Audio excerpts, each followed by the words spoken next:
Hey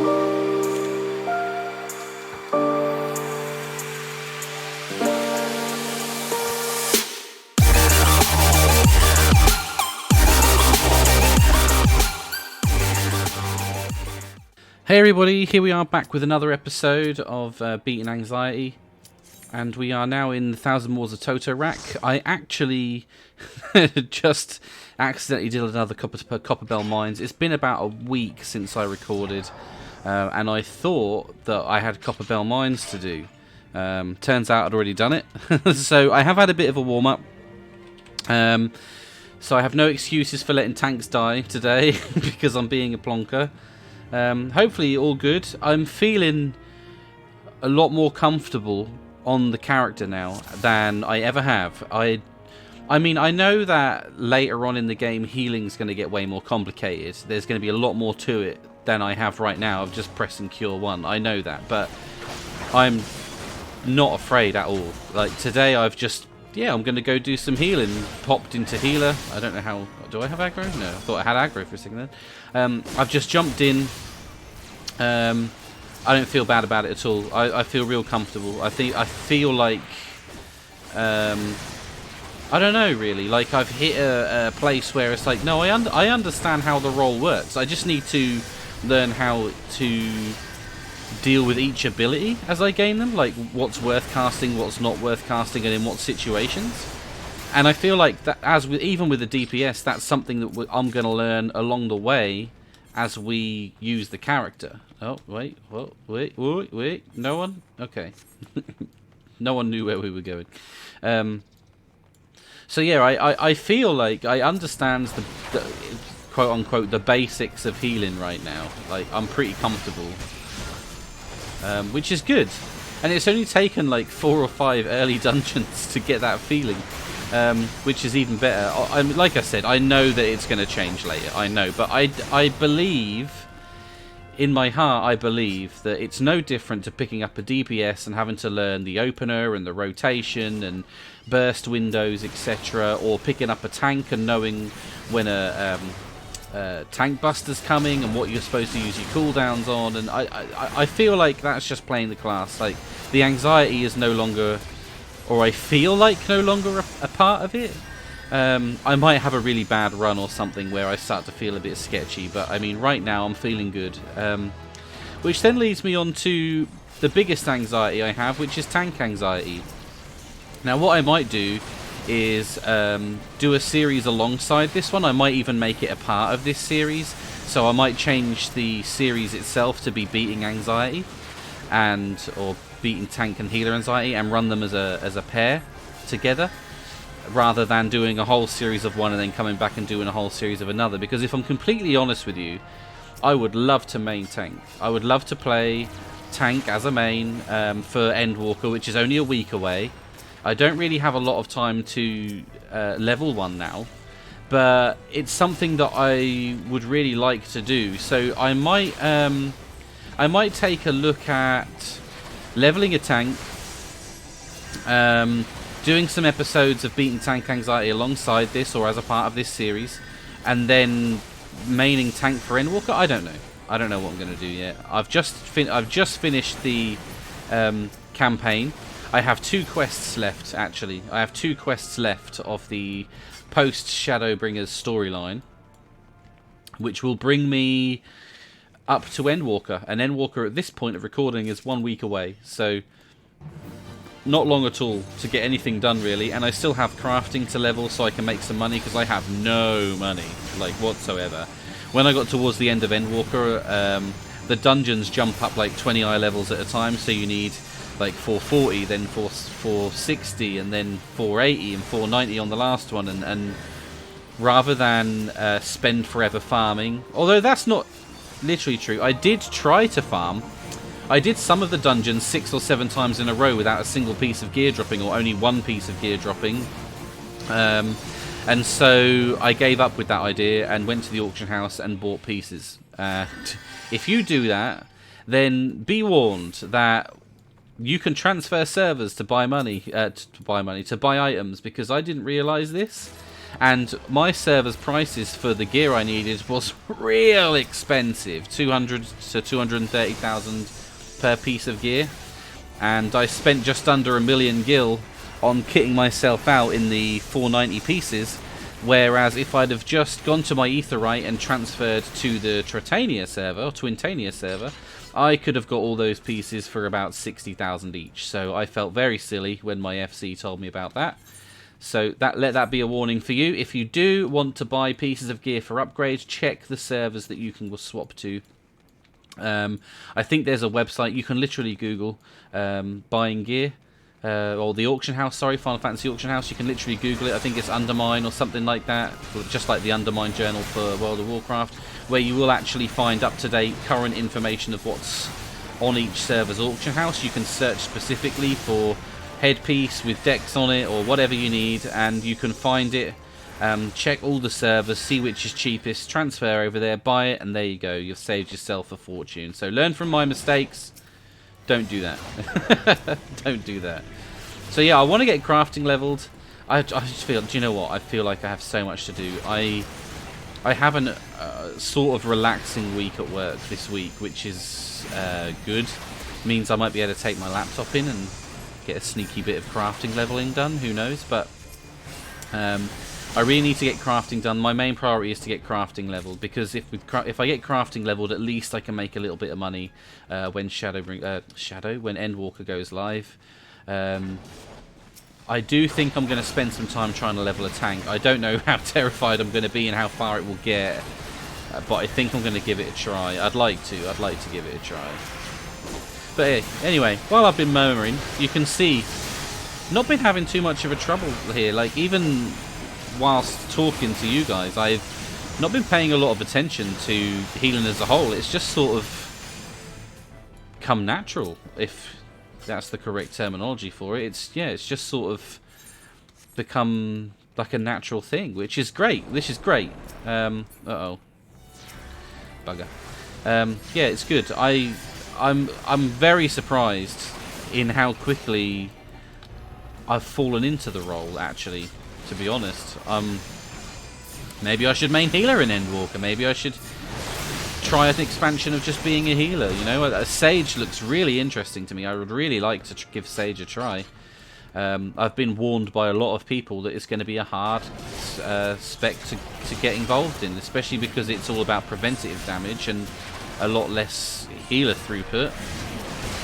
But, you know, I like a challenge, otherwise I wouldn't be throwing myself into stupid situations which trigger my anxiety like a crazy man, right?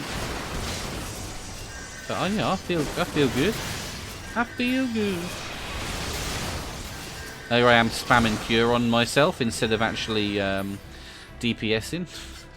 I wonder how much of the dungeon I've done that, and I'm sitting here going, oh yeah, no, I feel really comfortable, but really I'm just spending mana on spamming heal on myself because I've moved my keybinds around. Hopefully not much of it. Hopefully not much.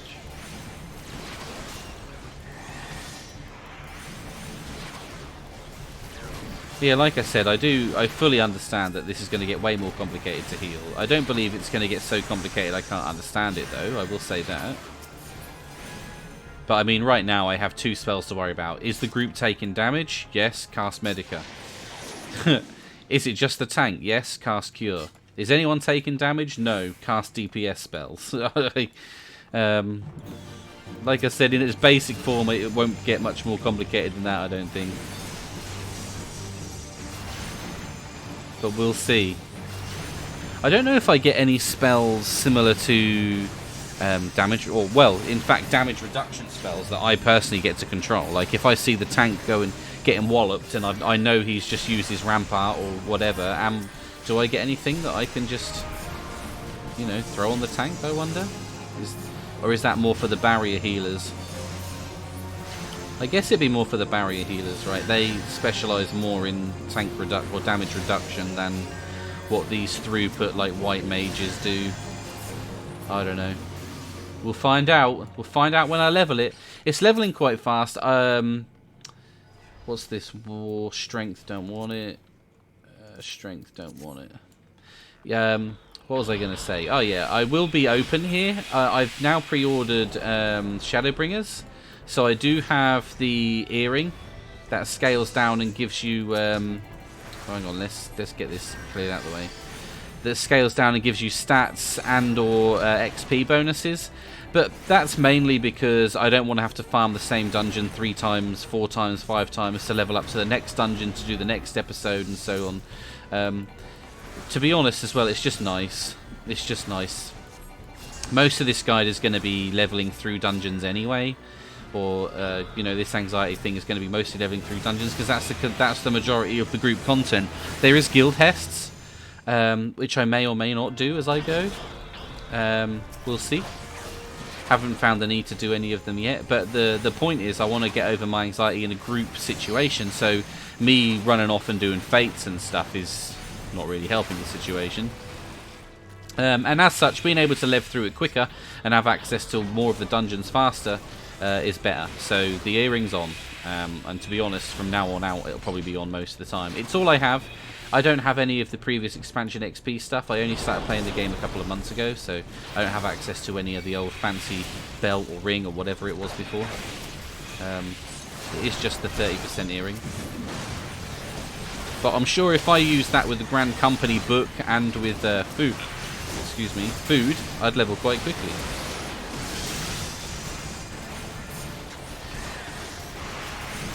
I'll find out when I do my tank, probably. I still don't know what tank to play, to be fair. I really like the thematic look of a Dark Knight. I really like the thematic look. But, on the other hand, Paladin is probably the safest bet to play. It has way more cooldowns as far as I understand. It's more of a survivability tank, plus a shield for extra mitigation, and it has really neat looking relics. So there's that. But then Gunbreaker's like mainly DPS, and you know, later on when the dungeons are harder or progression content when you need the extra damage, Gunbreaker's going to be really good for that. So yeah, you can see I'm none the wiser of what I want to play, really. I really am not. I think it'll end up being Dark Knight. I just love the thematic look of Dark Knight. I really do. But at the same... Oh man, now we're just going around in circles. Oops, don't want to go that way. I also like being a tank with a sword and shield. I don't know why. It's more vintage, you know. These two-hander tanks and dual-wielding tanks and stuff have never really appealed to me. Final Fantasy makes them look so good. Maybe I just need to be a tank main and level everything. Just play the lot. Level something through Endwalker, get it geared, get it sorted out, and then go, oh, I'm going to level the other one now, and try that, and, you know, try everything. Perhaps that's the way I need to go. Get rid of that fleshy pod. I'm going to throw an AoE heal out. I don't think I really needed to do this, to be honest. It doesn't heal a lot, that AoE heal, does it? Does it heal over time? No. 300 potency. Cure is 450. Okay. I'm not 100% sure how potency works. I've tried to Google this, and I think I read 3 different posts that all explained it differently. One of them says it's a combination of weapon damage and main stat. One says it's just weapon damage, but it's multiplied by a potency, and then I can't remember what he said it did. And someone else said something completely different, so I don't know. It seems to be a stat that no one understands, a bit like how the recommended gear thing works. But still, if it's, I think the generalization, if it's higher potency, it's stronger. 450 potency, I believe, is kind of average. 300 potency is kind of low. And I think you get like 1,000 potency, which is silly. Not sure. Something like that. Okay, we're back. If there's a weird cut there, it's because the cutscene for this boss is apparently so long that it was like 5 minutes we were standing here, or so it felt like it. It was a long time, I know that much. So yeah, weird cuts. That's why. Ooh, AoE damage. Haven't seen much of that for a while. What is this summoner taking damage from?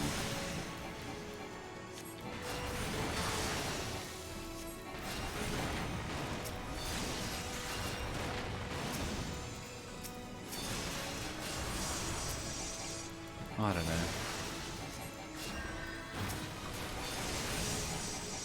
I don't know if we're ever supposed to blow up the fleshy pods on this boss or not. When I was leveling to start with, I ran around this place, destroying all the fleshy pods. Hey, where's my mana regen thing gone? Oh, I moved it. Idiot. Okay. I did that last time, where I moved... Oh, ow! Ow! Oh, okay. I'm just going to hang in the corner. Yeah, anyway, as I was saying, I did that last time, where I meant to put another version of it on my sort of like cooldown bar, so to speak, but ended up removing it entirely from the actual spot it was supposed to be. There we go. There we go. There we go. You can see I am much more comfortable now, much more comfortable than if you go back and look at the first episode. Already within a few episodes of this, I've started to get quite comfortable on the healer. Again, I understand it's basic, I do, but the point is I'm feeling a lot less compelled to freak out about it now. Like it's quite, I'm feeling way more comfortable in the role. So yeah, that's it. I'm going to go and finish the campaign for Shadowbringers now. So thanks for tuning in. If you like the video, please like, comment, subscribe, all that fun stuff. And I'll see you all in the next one. Thanks very much. Bye-bye.